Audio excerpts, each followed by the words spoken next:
Senhoras e senhores, bem-vindo ao canal Opinião. Você já ouviu falar em Genius Act? Se não, é hora de prestar atenção. Essa é a lei que foi aprovada agora, em julho de 2025, pelo Congresso dos Estados Unidos e assinada pessoalmente por Donald Trump em uma cerimônia no Salão Oval. E não é exagero dizer que ela pode mudar o dinheiro como a gente conhece. Por quê? Porque ela regulamenta o uso das moedas digitais estáveis, as chamadas stablecoins, e ao mesmo tempo proíbe a criação de uma moeda digital oficial pelo governo americano. É como se os Estados Unidos estivessem dizendo ao mundo: queremos inovação, mas sem vigilância, queremos moedas digitais, mas não controladas pelo Estado. Essa lei já provocou reações em gigantes como Amazon, Walmart e Mastercard, que cogitam lançar suas próprias moedas digitais. E nos bastidores, uma nova tensão se desenha entre o setor privado, o Congresso e o Federal Reserve. Então, o que é a Genius Act, afinal? Por que ela está no centro das discussões sobre liberdade, economia e tecnologia? E o mais importante, o que isso tem a ver com a nossa vida aqui no Brasil?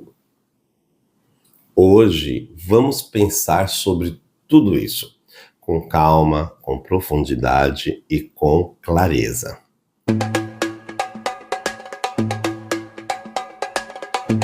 Antes de mais nada, o que é tudo isso? Você já ouviu falar em Bitcoin? O Bitcoin surgiu em 2009 como a primeira moeda digital do mundo, ou seja, dinheiro que só existe na internet, sem cédulas, sem moedas, sem intermediários como bancos ou governos. A promessa era revolucionária, um sistema financeiro descentralizado, onde as transações seriam feitas entre as pessoas sem precisar confiar em instituições. Mas o Bitcoin é volátil. Seu valor pode dobrar ou cair pela metade em poucos dias. Isso o torna um péssimo candidato a ser usado como compras no dia a dia. Foi então que surgiram as chamadas stablecoins, moedas digitais que, ao contrário do Bitcoin, têm o valor estável, geralmente atrelado ao dólar. Para cada unidade emitida, há $1 real guardado em reserva. É como se fosse versões digitais de notas de papel, mas com um chip invisível de rastreamento e segurança. Essas moedas estáveis começaram a crescer muito, tanto que o próprio governo americano passou a se perguntar: precisamos criar nossa própria moeda digital? A resposta veio com a caneta do Congresso: não. O Genius Act foi aprovado em julho de 2025. Trata-se de uma das legislações financeiras mais ousadas da década. Essa lei regulamenta quem pode emitir stablecoins, estabelece critérios de segurança e transparência e proíbe a criação de uma moeda digital oficial pelo governo americano. Quem pode emitir stablecoins?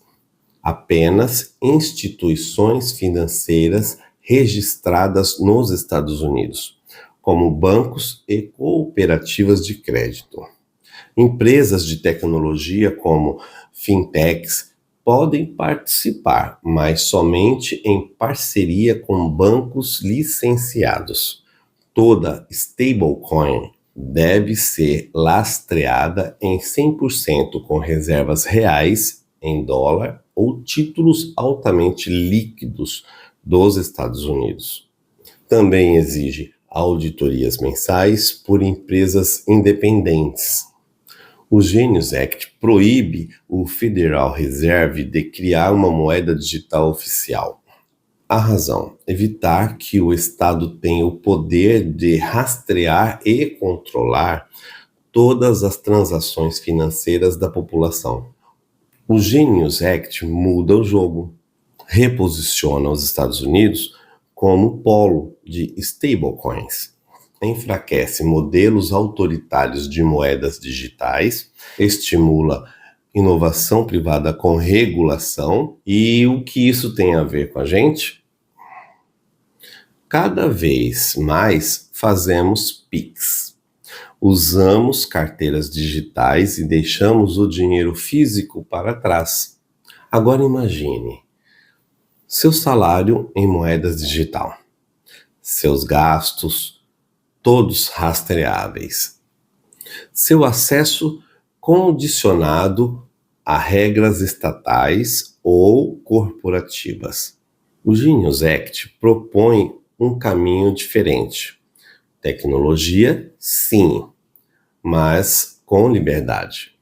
Se o Brasil seguir esse modelo, teremos moedas digitais auditadas, mas sem vigilância estatal. Se for pelo outro lado, corremos o risco de um sistema onde cada centavo será vigiado.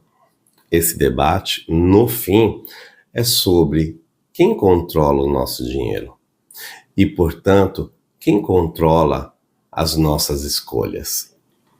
O Genius Act não é apenas uma lei, é um posicionamento entre controle e liberdade regulada. A pergunta que fica é: estamos prontos para escolher o lado certo dessa moeda?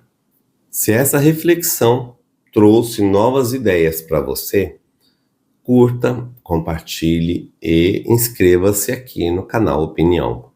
Aqui a gente vai além das manchetes, a gente pensa sobre elas. Até o próximo vídeo.